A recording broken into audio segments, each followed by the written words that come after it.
Convido os irmãos a abrirem suas Bíblias em Marcos, capítulo 16, último sermão no Evangelho de Marcos, concluindo o primeiro livro, pelo menos por mim, exposto, na Igreja de Cristo. E faremos a leitura apenas dos versos 19 e 20, é o texto que será exposto nesta noite. Marcos, capítulo 16, do verso 19 ao verso 20, terminando a nossa jornada neste Evangelho, e assim nos diz a palavra do nosso Deus. De fato, o Senhor Jesus, depois de lhes ter falado, foi recebido no céu e assentou-se à destra de Deus. E eles, tendo partido, pregaram em toda parte, cooperando com eles o Senhor e confirmando a palavra por meio de sinais que se seguiam. Amém. Podem se assentar, irmãos. Vamos orar ao nosso Deus.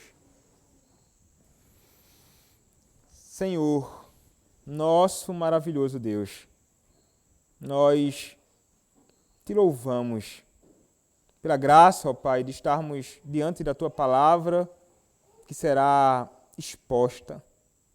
Ó Senhor, que a Tua palavra seja pregada com fidelidade, que através deste breve texto, estes 2 versos lidos, nós possamos aprender mais acerca de Cristo, e possamos, ó Deus, ser edificados na Tua palavra. Ó Deus, usa-me, Senhor, eu te peço, para a glória do Teu nome. Usa-me, ó Deus, para a edificação do Teu povo. Usa-me como instrumento do Senhor, Pai, eu te peço. E que aqueles que aqui estão possam ouvir com atenção a Tua palavra, possam abraçar a Tua palavra pregada com fé e viver segundo ela. E opera também no coração daqueles que não conhecem a Ti, ó Senhor, chamando-os à fé em Cristo. É o que eu te peço, ó Deus, em nome do Senhor Jesus Cristo. Amém. Irmãos, nas últimas pregações nós temos visto o nosso Senhor Jesus Cristo já ressurreto. O nosso Senhor Jesus Cristo exaltado, no seu estado de exaltação. O nosso Senhor Jesus Cristo caminhando junto aos seus discípulos. O nosso Senhor Jesus Cristo falando com os seus discípulos. O nosso Senhor Jesus Cristo exortando os seus discípulos. O nosso Senhor Jesus Cristo dando uma ordem maravilhosa aos seus discípulos, que foi a que tivemos a oportunidade de ouvir no último domingo, acerca da grande comissão, quando Ele ordena que seus discípulos, os seus apóstolos, têm o dever de pregar a palavra a toda criatura, espalhando este evangelho em todo o mundo.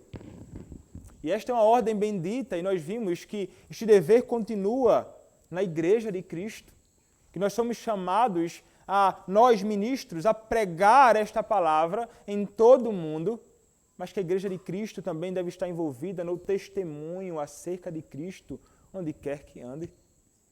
E então, irmãos, o nosso Senhor Jesus Cristo, depois de ressuscitar e então ter todos esses momentos maravilhosos com os seus discípulos, até como nós lemos aqui, na providência de Deus, em João capítulo 21, andando, comendo com os seus discípulos, durante 40 dias depois de ressurreto, ele esteve aqui ainda.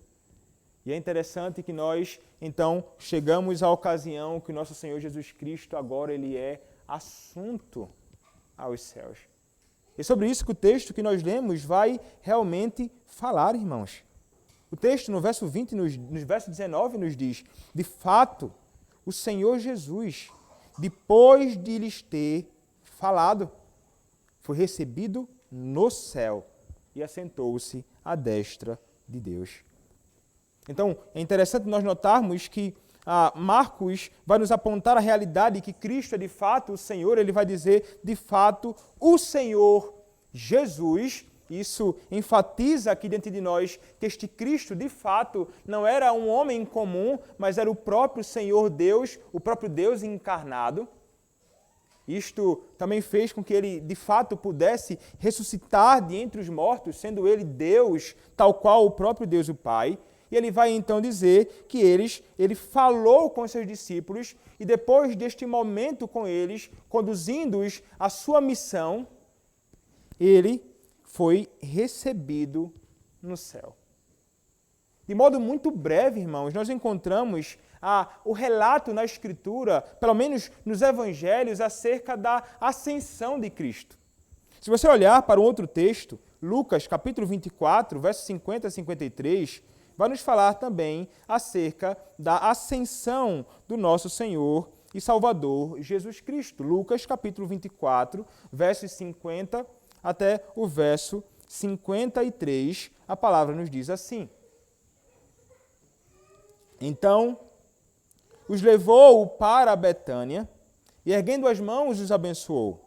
Aconteceu que, enquanto os abençoava, ia-se retirando deles, sendo elevado para o céu. Então eles, adorando-o, voltaram para Jerusalém, tomados de grande júbilo, e estavam sempre no templo louvando a Deus. Então, é interessante que Lucas ele vai nos apresentar uma questão do que aconteceu com os discípulos no que diz respeito ao sentimento deles. Eles saíram grandemente e voltaram grandemente felizes, adorando, com grande júbilo no coração. Estavam no templo louvando a Deus. Mas da mesma forma que o próprio Evangelho de Marcos, ele nos diz que aconteceu que enquanto os abençoava, ia se retirando deles, sendo elevado para o céu. Marcos nos diz que de fato ele foi levado aos céus. Mas onde nós encontramos, irmãos, uma descrição mais clara um pouco, que fala com mais extensão, em Atos. Se você olhar comigo, Atos capítulo 1, a partir do verso 6 até o verso de número 11, a palavra do Senhor vai nos dizer o seguinte: Atos, capítulo 1, do verso 6 até o verso 11, Lucas vai nos dizer o seguinte: Então, os que estavam reunidos lhe perguntaram: Senhor, será este o tempo em que restaures o reino de Israel a Israel?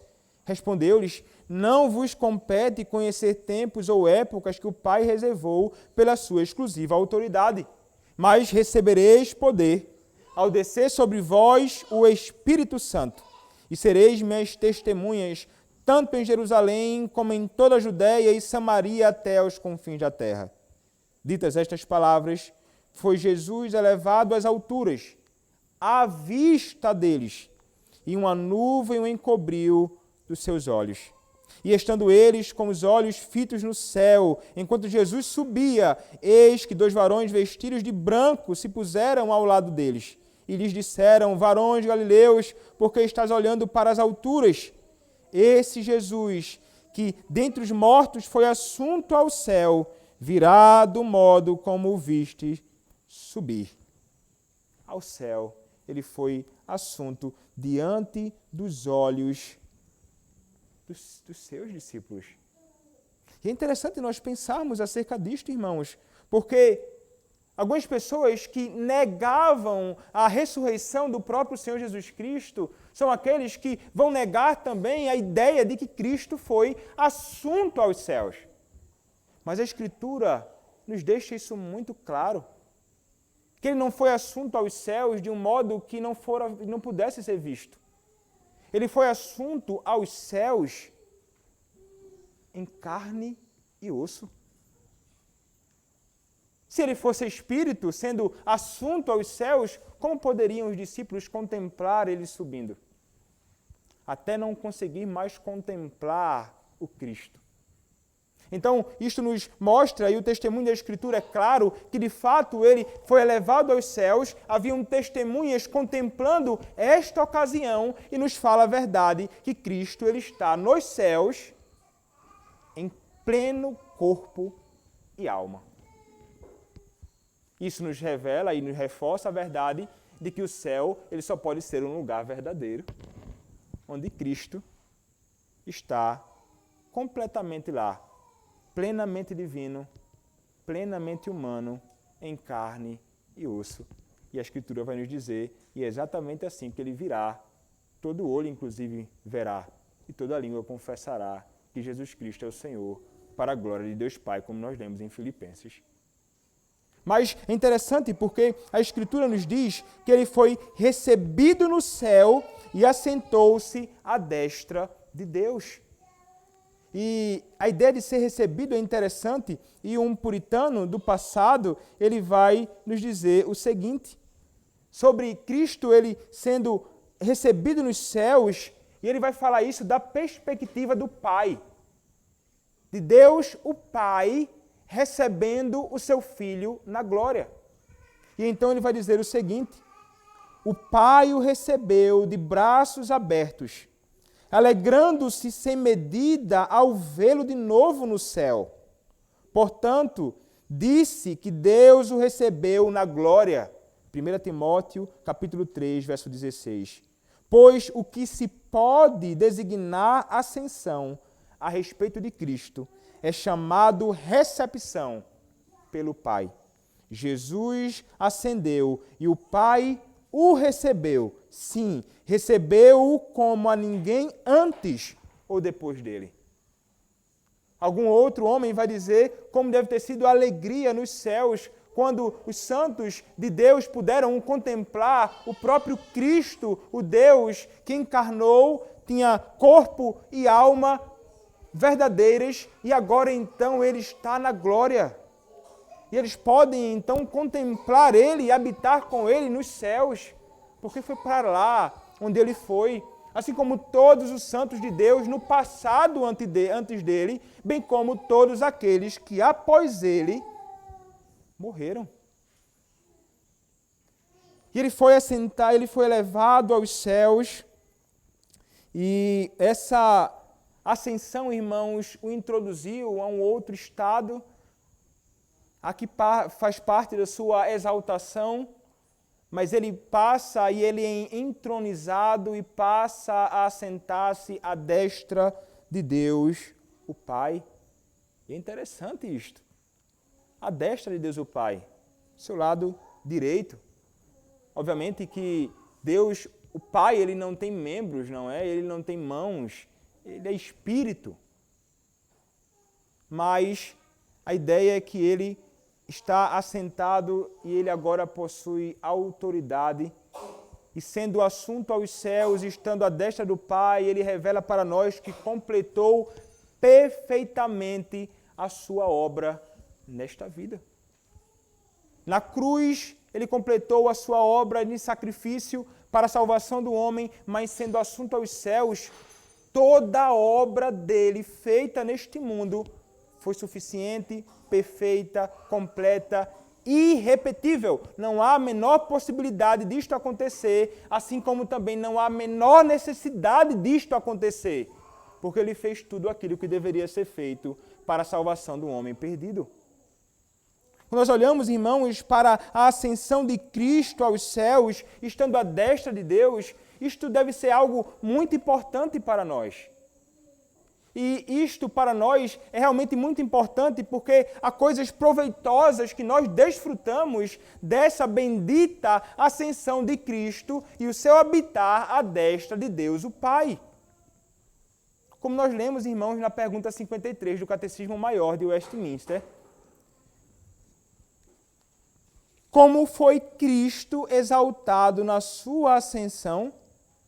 Cristo foi exaltado na sua ascensão em ter, depois da sua ressurreição, aparecido muitas vezes aos seus apóstolos e conversado com eles, falando-lhes das coisas pertencentes ao seu reino, impondo-lhes o dever de pregarem o evangelho a todos os povos e em subir aos mais altos céus no fim de 40 dias, levando a nossa natureza e como nosso cabeça triunfante sobre os inimigos, para ali, à destra de Deus, receber dons para os homens, elevar os nossos olhos e afetos e aparelhar-nos um lugar onde Ele está e estará até a sua segunda vinda no fim do mundo. Ele subiu, como falei anteriormente, plenamente divino, plenamente humano. Ele subiu aos céus como nosso cabeça, representante, como nosso cabeça, como segundo Adão, o representante federal de toda a sua posteridade, todos os seus filhos salvos nele. E ele então, irmãos, estando lá, ele é aquele que vai, como cabeça, triunfar sobre os nossos inimigos. Falaremos mais sobre isto à frente. Para ali, a destra de Deus, receber dons para os homens. É ele, Cristo, que de fato, nós veremos também mais à frente, é ele quem vai conceder à igreja, sendo ele o cabeça da igreja, dons para aqueles que servem na igreja do nosso Senhor Jesus Cristo. E ao assentar-se, irmãos, ao elevar-se para a glória, isso eleva os nossos afetos, porque ele está nos céus. E eleva os nossos afetos, até mesmo, não somente por Cristo, mas pelo desejo e a ardente de estar nos céus, onde ele habita.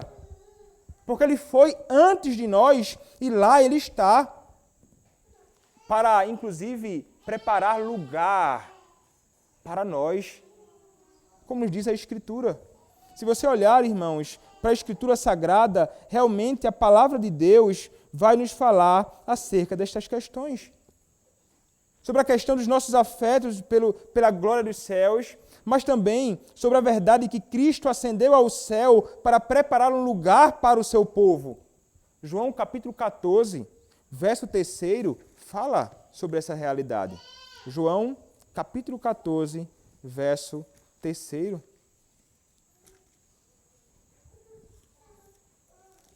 A palavra do nosso Deus nos diz: e quando eu for e vos preparar lugar, voltarei e vos receberei para mim mesmo, para que onde eu estou, estejais vós também. Então, este texto nos aponta a verdade maravilhosa de que ele não só prepara lugar, mas também que ele deseja ardentemente que eu e você, nós que conhecemos a Cristo, estejamos também onde ele está. E nós podemos estar certos, irmãos, todos nós, todos vocês que conhecem a Cristo, um dia nós estaremos nos céus com Cristo, ainda que saibamos que uma vez que ele tenha sido assunto aos céus e lá está, nós estamos com ele também, porque estamos unidos a ele. Nós já desfrutamos também da glória em Cristo. Ainda que esperemos com grande expectativa um dia em que realmente nós habitaremos lá, novos céus e nova terra com o nosso Senhor, corpo e alma, como o próprio Senhor Jesus Cristo. Mas é algo maravilhoso que nos aguarda. E nós devemos, de fato, nos alegrar com esta verdade de que Cristo ele está nos céus. E de que nós realmente um dia estaremos com Ele. Irmãos, saber acerca disto e pensar acerca disto deveria, irmãos, realmente fazer com que os nossos corações se encham de grande alegria. Ele está lá, um dia nós estaremos. Isso significa, irmãos, que todos os problemas, que todos os conflitos, que todas as doenças, mazelas, todas as enfermidades, que a verdade da luta constante que nós enfrentamos contra a carne, contra Satanás e contra o mundo, já não existirá mais. Porque nós estaremos com o Senhor. E Ele nos garante isto. E Ele nos aguarda para isto. E Ele roga por nós para que isto aconteça. E Ele certamente espera com grande expectativa por este maravilhoso dia. E não há nada que o Filho peça ao Pai, irmãos, que não aconteça. Cristo roga a Deus o Pai por nós, e certamente Deus atenderá a oração do seu Filho por nós. Um dia nós realmente habitaremos com o nosso Senhor. Que esta esperança, irmãos, de habitar com Deus nos céus, possa consolar o seu coração. Hoje, não importa qual seja a sua dificuldade, nada se compara com a glória do Senhor. O que experimentamos aqui passa tão breve como um vento, mas a glória do Senhor, onde habitaremos plenamente com Ele, para todo sempre, é realmente para todo sempre. Alegrias perpetuamente que aguardam aqueles que estão em Cristo. Mas enquanto, irmãos, nós habitamos aqui nesta terra, nós enfrentaremos realmente grandes conflitos, mas a verdade é que este nosso Senhor Jesus Cristo, Ele está conosco. E Ele nos sustentará, nos ajudará, nos socorrerá em todos os momentos enquanto aqui nós estivermos. Um puritano, outro, chamado Thomas Goodwin, ele vai dizer o seguinte, falando, irmãos, acerca de Efésios capítulo 4, verso 8, que diz: quando ele subiu às alturas, levou cativo o cativeiro e concedeu dons aos homens, Thomas Goodwin escreve o seguinte: ora, Cristo conquistou em si mesmo e assim triunfou em si mesmo, e apenas em si. Portanto, tornou-se claro que nosso Redentor, como outro Sansão, não só quebrou as correntes do pecado, arrombou os portões do inferno e saiu da prisão em que estava, mas como um troféu, tomou-os sobre as costas e carregou-os colina acima, como Sansão fez com os portões da cidade na colina alta, em triunfo, carregando-os nos ombros. Como se o próprio Senhor, ao ser elevado aos céus, carregou a nós, os seus filhos, até os céus, até a glória. Ele garantiu isto plenamente, vencendo todos os seus e os nossos inimigos. E continua hoje vencendo os seus inimigos, que são inimigos também nossos. Estando ele assunto aos céus, estando ele na glória. Abençoando o seu povo, sustentando o seu povo em todos os momentos, enquanto nós caminhamos aqui neste mundo. Nós não podemos pensar, irmãos, Cristo foi assunto aos céus e agora, como é que fica a nossa condição? Será que Ele, irmãos, nos abandonou? Ou Ele está conosco? Será que Ele nos abandonou? Ou Ele promete estar conosco através do seu Espírito? Os discípulos se depararam, irmãos, com situação semelhante.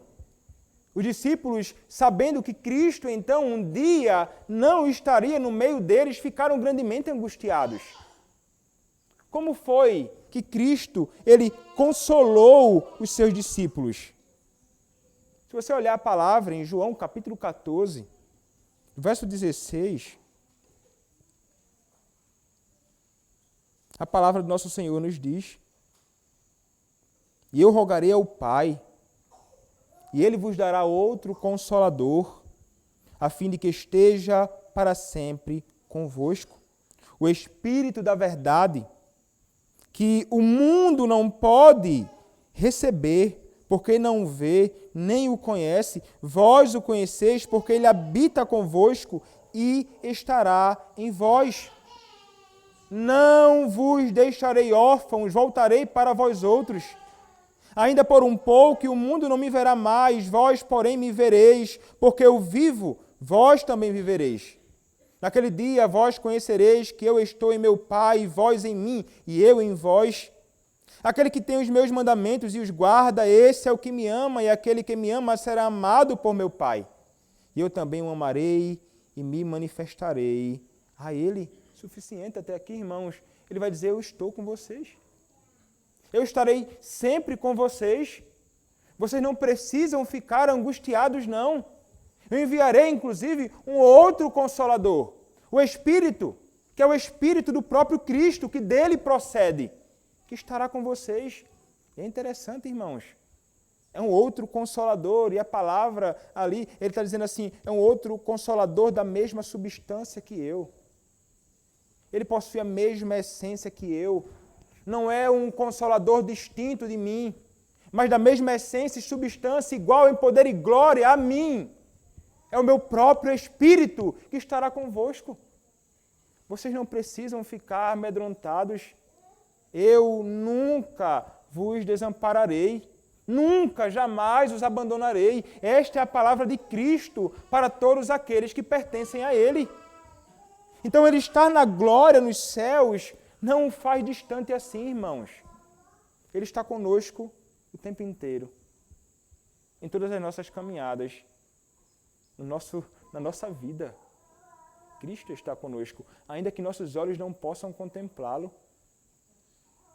Nós não vivemos, irmãos, por vista, mas por fé, esta é a realidade. Nós estamos plenamente convictos de que Cristo está conosco e que isto possa ser um consolo real para você hoje, como certamente foi para os discípulos dele no passado. As palavras do próprio Cristo, você pode entender, essas palavras de Cristo são palavras para mim hoje. Desse Senhor que está nos céus. Esta verdade, irmãos, bendita da ascensão de Cristo e da entronização dele à destra de Deus o Pai, é algo que é realmente maravilhoso.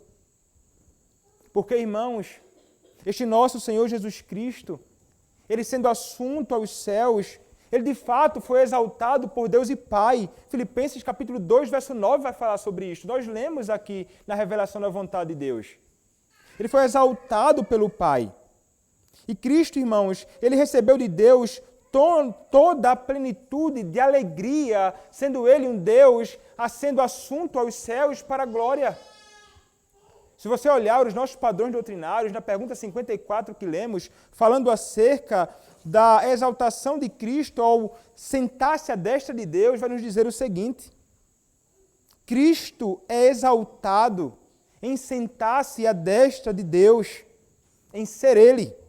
Como Deus, homem, é levado ao mais alto favor de Deus o Pai, tendo toda a plenitude de gozo, glória e poder sobre todas as coisas no céu e na terra, em reunir e defender a sua igreja e subjugar os seus inimigos, em fornecer aos seus ministros e ao seu povo dons e graças e em fazer intercessão por eles. Veja só, Cristo, irmãos, realmente, estando à destra de Deus o Pai, reinando como Rei dos Reis e Senhor dos Senhores, ele continua defendendo o seu povo contra os seus e nossos inimigos. É isso que a Escritura nos diz. Se você olhar, irmão, para a Escritura, você vai entender esta realidade. Olhemos dois textos. Efésios, capítulo 4, verso 10 até o verso 12. Efésios, capítulo 4, versos 10 até o verso 12. A palavra nos diz: aquele que desceu é também o mesmo que subiu acima de todos os céus, para encher todas as coisas. E ele mesmo concedeu uns para apóstolos, outros para profetas, outros para evangelistas e outros para pastores e mestres, com vistas ao aperfeiçoamento dos santos para o desempenho do seu serviço, para a edificação do corpo de Cristo. E então, falando, irmãos, acerca da verdade de que Cristo é aquele que subjuga os seus e os nossos inimigos, ele vai dizer, agora no Antigo Testamento, no Salmo 110, versos 1 e 2. Salmo 110, versos 1 e 2, quando a palavra do nosso Deus nos diz o seguinte: disse o Senhor ao meu Senhor, assenta-te à minha direita, até que eu ponha os teus inimigos debaixo dos teus pés. O Senhor enviará de Sião o cetro do seu poder, dizendo: domina entre os teus inimigos. Um salmo que fala acerca de Cristo, acerca da verdade que ele vencerá todos os seus e nossos inimigos. E que ele, irmãos, tem uma vitória certa. E, na verdade, na cruz, ele já estabeleceu essa vitória perfeita. Enquanto Satanás poderia pensar que de alguma forma ele poderia estar sendo vitorioso contra o próprio Cristo humilhado naquela cruz. Na realidade foi ali que ele foi desbaratado, que ele foi vencido. A sua ressurreição confirmou esta realidade e o fato de estar ele assunto na glória, nos céus, só confirma isto, irmãos.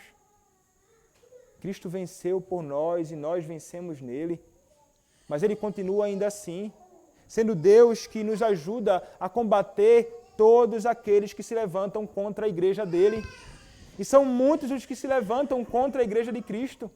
São homens em particular, são instituições, são nações, são pessoas que se levantam e tentam de todas as formas vencer e destruir a igreja de Cristo. Mas quem prevalecerá contra a igreja de Cristo? Irmãos, absolutamente ninguém prevalecerá contra a igreja de Cristo. Nós não precisamos temer os nossos inimigos, porque temos a Cristo que nos defende, irmãos, e que Ele vence os nossos inimigos. Nós podemos então caminhar firmes, fazendo a sua obra, certos de que a vitória pertence ao povo de Deus em Cristo. Isso deve nos trazer consolo, deve fazer com que o nosso coração fique em paz, deve nos conduzir à confiança nele. O nosso Senhor Jesus Cristo não é um homem fraco como nós somos fracos, não, irmãos. Ele é poderoso, ele é grandioso. Não há inferno com todos os seus demônios junto a Satanás que possa vencer o nosso Senhor Jesus Cristo na batalha. É Ele quem sustenta, é Ele quem protege a sua igreja, é Ele quem protege você em particular, você pode estar certo disto. Nós devemos, irmãos, aprender a ouvir essas verdades e tentar, de alguma forma, fazer entendendo que essas verdades estão falando acerca de nós também em particular. Não podemos pensar nesses conceitos como conceitos distantes, mas pensar assim: eu, Lucas, sou objeto do cuidado de Deus, a vitória contra os meus inimigos. Eu, Cassiana, sou objeto da defesa de Deus que me protege contra os seus e meus inimigos. Eu sou objeto do cuidado e do favor de Deus. Nós, em particular, a Igreja de Cristo em geral. É Ele, irmãos, quem te sustenta sempre. Mas, irmãos, ainda, quando nós olhamos para este Cristo que está à destra de Deus, o Pai, Ele não é somente aquele que vai subjugar os seus e os nossos inimigos. Ele, em sustentar e preservar e proteger a sua igreja, Ele é aquele que também concede a nós, o seu povo, a graça de sermos por Ele edificados através dos dons que Ele concede à sua igreja. É interessante ouvirmos Calvino falando acerca disto. Calvino vai nos dizer o seguinte: quando ele subiu às alturas, levou cativo o cativeiro e tirou de seus inimigos para enriquecer seu próprio povo, dando-lhe riquezas espirituais abundantes todos os dias. Desse modo, ele se senta no alto, enchendo-nos com seu poder para nos vivificar para a vida espiritual, santificar por meio de seu Espírito, enfeitar a sua igreja com os diferentes dons de sua graça, proteger de todos os danos possíveis, impedir a ira dos inimigos de sua cruz e de nossa salvação pela força de suas mãos e, finalmente, deter todo o poder do céu e da terra. Ele faz tudo isso até derrubar seus inimigos, que são também nossos inimigos, e completar a construção de sua igreja. Esse é o verdadeiro estado do seu reino. Esse é o poder que o Pai concedeu a ele, até ele realizar seu ato final, quando vier para julgar os vivos e os mortos. Que maravilha, irmãos! Deste Cristo que concede a nós dons os mais diversos para a edificação do povo de Deus. Nós lemos aqui, mas vale a pena voltarmos para Efésios capítulo 4 e lermos verso 12. Por que razão, então, Cristo ele concede à sua igreja hoje dons? Nos diz a palavra, com vistas ao aperfeiçoamento dos santos para o desempenho do seu serviço, para a edificação do corpo de Cristo. Ele é o cabeça, irmãos. Dele, então, vêm todos os dons que o Senhor Deus nos dá.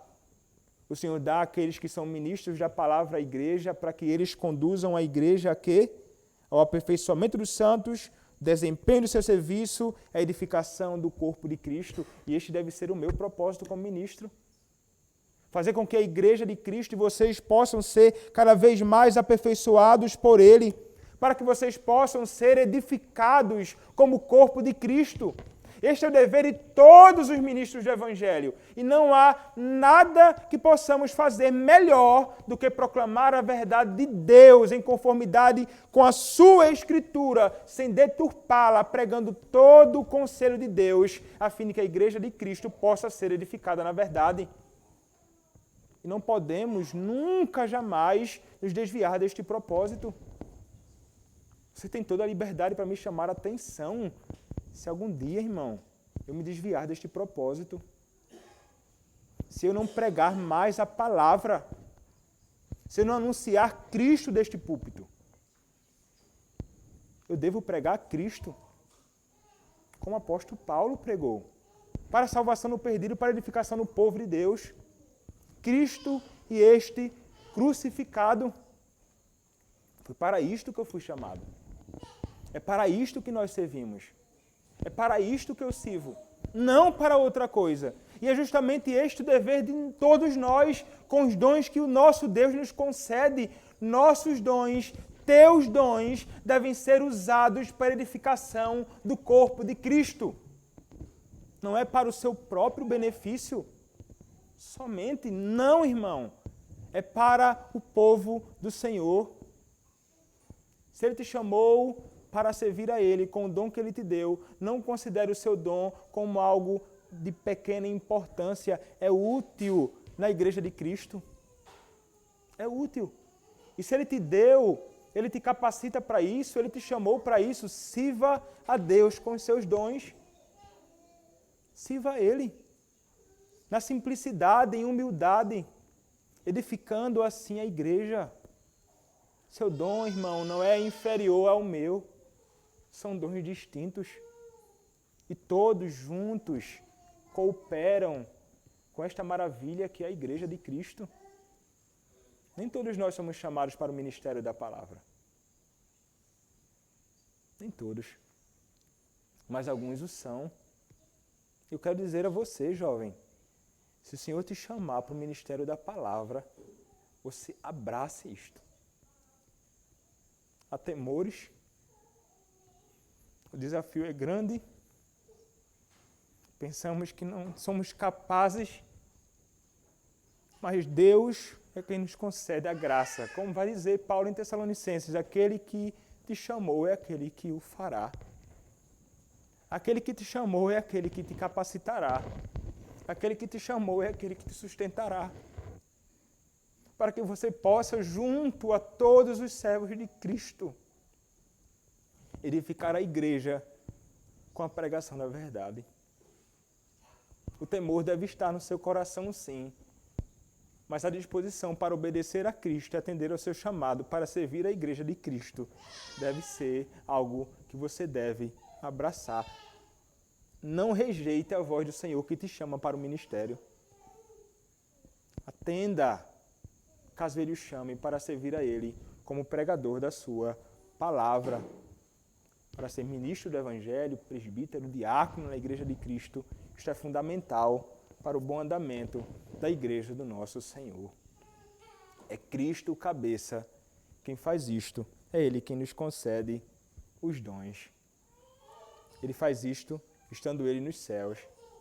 Ele desbaratou todos os seus inimigos, vencendo todos eles, e agora Ele nos faz esta bênção, concedendo a nós dons diversos, com este propósito que é sublime. Propósito que é sublime, irmãos. Que é servir a igreja de Cristo. E servindo a igreja de Cristo, nós estamos servindo o próprio Senhor Jesus Cristo. Você pode estar certo disto. É o Senhor que faz isso com muita maravilha, irmãos. Tendo em vista também a glória do seu próprio nome. Mas estando Ele também, irmãos, à destra de Deus, Ele não somente concede a nós dons, mas Ele também é aquele que intercede por nós. Cristo permanece na glória, sendo aquele que ainda permanece com os seus 3 ofícios ativos. Ele continua sendo o profeta, que proclama toda a sua vontade através da sua própria palavra, pela palavra e pelo seu Espírito, a vontade de Deus para a nossa salvação. Ele continua sendo o rei que reina sobre tudo. E ele continua sendo o sumo sacerdote que intercede por mim e por você. Obviamente que a sua obra foi completa, ele a fez de uma vez para sempre, mas a obra de Cristo como sumo sacerdote consiste também no fato de ele interceder por nós. Assim como o sacerdote fazia no passado, ele era um representante do povo diante do próprio Deus. É exatamente isto que Cristo faz por nós hoje, agora, neste momento. Rogando por cada um de nós. E a palavra do nosso Senhor nos fala isto. Se você olhar para o texto que é apontado para referenciar esta verdade, é o texto de Romanos capítulo 8, verso de número 34. Romanos capítulo 8, verso de número 34. A palavra de Deus nos diz o seguinte: quem os condenará? É Cristo Jesus quem morreu, ou antes quem ressuscitou, o qual está à direita de Deus e também intercede por nós. Onde é que ele está, irmãos? À direita de Deus. E o que é que ele faz, irmãos? Ele intercede por nós. Ele roga a Deus, o Pai, por mim e por você. A Escritura ainda fala a nós, irmãos, sobre esta verdade, de que Ele intercede por nós realmente, e Ele, como o nosso advogado, Ele roga ao Pai. Olhemos, irmãos, para o que diz a palavra do nosso Deus em 1 João, capítulo 2, verso 1 e 2. A palavra diz assim: filhinhos meus, estas coisas vos escrevo, para que não pequeis. Se todavia alguém pecar, temos advogado junto ao Pai, Jesus Cristo o justo. E Ele é a propiciação pelos nossos pecados, e não somente pelos nossos próprios, mas ainda pelos do mundo inteiro. Cristo intercede por nós, Ele é o nosso advogado, Ele é aquele, irmãos, que vai até o seu Pai, até mesmo quando nós pecamos. É como se Cristo, irmãos, Ele apresentasse continuamente diante do seu Pai a obra perfeita dele, tanto ativa quanto passiva, dizendo assim: Senhor, meu Pai, eu morri por este homem. Senhor, meu Pai, eu morri por esta mulher. Ele é aquele, irmãos, que de fato vai fazer isto por nós diante do seu Deus, diante do seu Pai contra quem nós pecamos. E Ele faz isto continuamente. E assim, irmãos, nós não somos alvo da ira de Deus, porque Ele faz isto frequentemente por mim e por você particularmente. E também, irmãos, ao interceder por nós, Ele roga para que de forma alguma, sendo Ele o nosso advogado, Satanás não venha nos acusar. Porque nós pecamos contra Deus, nós nos sentimos culpados pelo nosso pecado, nós confessamos o nosso pecado, mas Satanás muitas vezes vem nos atormentar, sendo ele o acusador. Cristo, então, vai em defesa de nós, estando Ele à destra de Deus para nos livrar da acusação do próprio Satanás, que muitas vezes vem contra nós para nos angustiar demasiadamente. É isto que Cristo faz por nós também. Ele, irmãos, estando na glória destra de Deus, o Pai, Ele intercede por nós para que nós possamos permanecer firmes nos seus caminhos. Irmão, você só permanece hoje firme nos caminhos do Senhor, porque Cristo intercede por você. Não é porque seu pai simplesmente instruiu você no temor do Senhor. Não é simplesmente porque você lê a sua Bíblia diariamente. Não é porque você medita na sua palavra diariamente, somente. Não é porque você vem para a reunião de oração e doutrina na quinta-feira. Não é porque você vem para o culto de manhã, escola dominical, o culto à noite. Não é simplesmente porque você faz tais coisas, mas porque Cristo continuamente intercede por você, para que você não resvale os seus pés, para que você não apostate da fé, para que você não abandone os caminhos dele, para que você permaneça firme na caminhada com Ele até o fim, mas somente porque Ele está orando por ti. Por você em particularmente. Pense assim, o Senhor, Ele roga por mim. E não é porque eu sou forte, não é a força minha, não é a minha capacidade, não é o meu zelo, mas é o Senhor o tempo inteiro. Ainda que você seja responsável em cuidar desses deveres espirituais ordenados por Ele mesmo na sua própria palavra. Veja, irmãos, que o fato de Cristo estar sendo assunto aos céus, estando na glória destra do Pai, concede a nós benefícios os mais diversos. São muitos, irmãos. Se Deus permitir, falarei mais sobre outros quando, começando a exposição de Atos, lá a ascensão de Cristo, mais outras coisas maravilhosas temos a aprender acerca desta verdade. Mas é interessante, irmãos, tudo isto nós recebemos de Cristo, do Cristo exaltado à destra de Deus, o Pai. E é interessante o Evangelho de Marcos, voltando para Marcos, irmãos. No último verso, vai nos dizer: e eles, tendo partido, pregaram em toda parte, cooperando com eles o Senhor, e confirmando a palavra por meio de sinais que se seguiam. Vocês lembram que anteriormente Cristo ordenou que eles deveriam pregar a palavra. E até nossos padrões doutrinários conseguem perceber isso com muita clareza e vai nos dizer que era um dever deles pregarem o Evangelho a todos os povos. Cristo deu esta ordem a estes homens.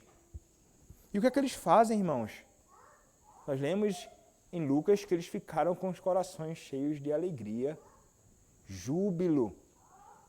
E eles então, irmãos, atendem a ordem de Deus, a ordem do próprio Cristo de pregar a palavra. E eles fazem como? Eles fazem a pregação, pregam, o texto vai nos dizer, pregaram em toda parte. Eles saíram caminhando por todos os lugares, anunciando este evangelho, anunciando o próprio Senhor Jesus Cristo. Enquanto eles, irmãos, pregavam este evangelho, sinais os acompanhavam, acompanhando os apóstolos do Senhor Jesus Cristo naqueles sinais. Enquanto eles caminhavam pregando o evangelho, aquilo sendo feito para confirmar a sua palavra, naqueles dias ainda assim presentes, necessários, no estabelecimento do cânon, da revelação de Deus na sua palavra, mas então eles pregam a palavra.